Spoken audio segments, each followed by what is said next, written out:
como o Real Madrid tentou atacar o Arsenal?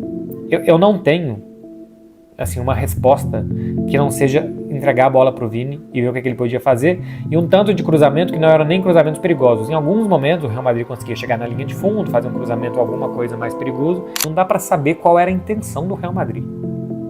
A parada é que não dava para saber o que o Real Madrid queria fazer em campo. Uma vez Johan Cruyff falou o seguinte sobre times estrelados: uma equipe se for montada por dinheiro não interessa, não tem coração nenhum. Ele se referia a times que tinham muitas estrelas no elenco, mas no fim das contas nunca davam certo. Um ótimo exemplo é o time do PSG de 2022-2023, que tinha o trio de ataque mais forte do mundo, mas não ganhou nada de relevante. Agora um time que se encaixa perfeitamente nessa frase do Cruyff é o Real Madrid dessa temporada, que contratou o Mbappé com a expectativa dele ser decisivo e ganhar novamente a Champions League pro Real Madrid. Mas o que aconteceu foi o Real Madrid piorar em relação a tudo do time da temporada passada. Hoje nesse vídeo eu vou falar como o Real Madrid fracassou novamente a tentar recriar os Galácticos. Dito isso, vamos ao vídeo. Primeiramente temos que falar como foi a primeira era dos Galácticos no Real Madrid. Como o nome já diz, o time do Real Madrid era composto por estrelas em 4 posições do campo. Do meio campo para frente, o Real Madrid tinha o Beckham, Luís Figo, Zidane, Ronaldo e Raul. Um time completamente absurdo no papel, mas que no fim das contas nunca ganhou nada e principalmente nunca ganhou nenhuma Champions League, que inclusive passaram até alguns vexames em algumas edições de Champions League. Além disso, perderam um clássico contra o Barcelona de forma humilhante. Acho que todo mundo lembra do clássico entre Barcelona e Real Madrid, em que o Ronaldinho deitou pra cima do Real Madrid na casa deles. Nessa partida, o Barcelona venceu por 3-0 com 2 gols do Ronaldinho. Então esse Real Madrid era completamente desastroso em jogos importantes e perdia até jogos relativamente mais fáceis. Tudo porque não investiu em jogadores para jogar nas posições que eles realmente precisavam, para investir em jogadores estrelados que não ajudavam em nada. Agora vamos falar da diferença entre o time do Real Madrid na temporada passada, que ganhou a Champions League e o Campeonato Espanhol sendo favorito nas duas competições, pro Real Madrid dessa temporada que tá em segundo colocado no Espanhol e caiu nas quartas de final da Champions League. Quando você olha para o elenco do Real Madrid de agora e olha para o time do Real Madrid da temporada passada, talvez você pense que nem mudou muita coisa, mas duas peças muito importantes que estavam na temporada passada não estão mais presentes nessa. Um desses jogadores é o Carvajal, que se lesionou e vai ficar fora até o fim da temporada. Ele era muito importante na defesa do clube espanhol e também passava muita confiança aos seus companheiros de time, e também era muito decisivo. Outro jogador que era muito importante para o Real Madrid era o Toni Kroos, que na temporada passada estava no seu auge, na minha opinião. O Kroos era o cara que comandava o meio campo madrilenho, desarmando os adversários, abrindo espaço e também criando jogadas absurdas para seus companheiros de equipe. Na temporada passada se fala muito que o Bellingham era o melhor meio campista do mundo. Isso não é uma mentira, mas ele foi muito potencializado pelo Toni Kroos, que ajudava muito o Bellingham. Então o Real Madrid na temporada passada tinha tudo nas mãos para ganhar ou disputar qualquer título que jogasse. Eles tinham um time muito forte ofensivamente, tinham um meio campo ótimo e uma defesa muito sólida. E não é à toa que o Real Madrid conseguiu ganhar 2 dos 3 títulos mais importantes da temporada. Já o time do Real Madrid nessa temporada abriu mão de contratar um lateral direito para ficar na posição do Carvajal. Se fala muito nessa janela de transferências de inverno que o Alexander-Arnold poderia vir para o Real Madrid, mas isso não passou de especulação falsa da mídia espanhola. Ao invés disso, eles preferiram colocar um ponta improvisado como lateral direito, ou às vezes eles colocavam o Valverde para ser lateral direito. Isso chega a ser ridículo para um time do tamanho do Real Madrid. Mas talvez você fale que o time do Real Madrid teve muitas lesões na temporada, isso prejudicou o time. Só que na temporada passada, o Real Madrid chegou a usar 4 jogadores improvisados na zaga porque tinham muitas lesões. E em nenhum momento o Real Madrid da temporada passada precisou dar desculpas, porque eles não perderam nenhum jogo com esses jogadores improvisados. Além disso, eles trouxeram o Mbappé para montar um quarteto ofensivo, mas o quarteto era tão ofensivo que deixava o time várias vezes exposto. Obviamente, o Mbappé não tá jogando mal, mas ele não volta para marcar ou dar um apoio defensivo da mesma forma que o Rafinha ou o Yamal fazem no Barcelona. Em várias partidas nessa temporada, o Real Madrid ficou exposto por conta da falta de apoio defensivo ou da falta de defensores de origem. Isso aconteceu contra o Liverpool, Milan e principalmente 2 vezes contra o Barcelona na temporada. É óbvio que os times tiveram mérito em marcar esses gols, mas não anula o fato que o Real Madrid nessa temporada é frágil defensivamente, para não dizer completamente exposto. Outro fator importante que tá fazendo o Real Madrid jogar muito mal essa temporada é o Ancelotti. Eu sei que o Ancelotti é um técnico muito bom, multicampeão da Champions League, registrado na sua primeira passagem do Real Madrid e também nessa passagem também que ele tá tendo, mas tudo um dia tem que se acabar. Hoje, infelizmente, o técnico italiano não tá conseguindo comandar mais o Real Madrid. Uma prova disso foi o jogo do Real Madrid contra o Arsenal no Santiago Bernabéu. O Real Madrid precisava buscar uma virada, mas em nenhum momento eles conseguiram assustar o Arsenal. O jogo inteiro, o Arsenal só andou e só correu de verdade para contra-atacar. E com isso, o Arsenal conseguiu vencer os 2 confrontos com uma tranquilidade extrema. Não dá para não notar uma semelhança gigante entre o elenco do Real Madrid dos Galácticos e com esse Real Madrid. Ambos os times tinham muitas estrelas no elenco, tinham muita expectativa em cima deles para eles ganharem a Champions League, mas no fim das contas eles decepcionaram os torcedores e caíram muito cedo na Champions League. A semelhança é muito nítida, mas na minha opinião, eu acho que o Real Madrid pode sim se sobressair dessa situação. Porém, eu acho que essa temporada o Real Madrid não vai ganhar nada de muito importante, porque sobrou o Campeonato Espanhol e a Copa do Rei para o Real Madrid disputar. disputar, mas não é suficiente para o Florentino Pérez, porque se o clube madrilenho joga um futebol ruim e ainda por cima cai cedo na Champions League, a temporada pode ser considerada um fracasso. Na grande maioria das vezes, os técnicos são mandados embora. A solução para o Real Madrid é contratar um volante que faça o jogo circular, que faça as funções semelhantes ao que o Toni Kroos fazia. Além disso, eles precisam urgentemente contratar um lateral direito, porque não dá para depender do Lucas Vázquez como lateral direito enquanto o Carvajal está lesionado. Fazendo isso e contratando um técnico novo, o Real Madrid já vai conseguir competir com seus adversários novamente. Muito obrigado por ter assistido esse vídeo. Lembrando que esse vídeo trata da minha opinião em relação ao futebol jogado do Real Madrid na temporada. Então se você discordar de mim, tudo bem. Fique à vontade para comentar sua opinião aqui nos comentários. Também peço que se inscrevam no canal, pois a nossa meta é chegar aos 7.000 inscritos. Novamente, muito obrigado por ter assistido. Fique com Deus e até a próxima.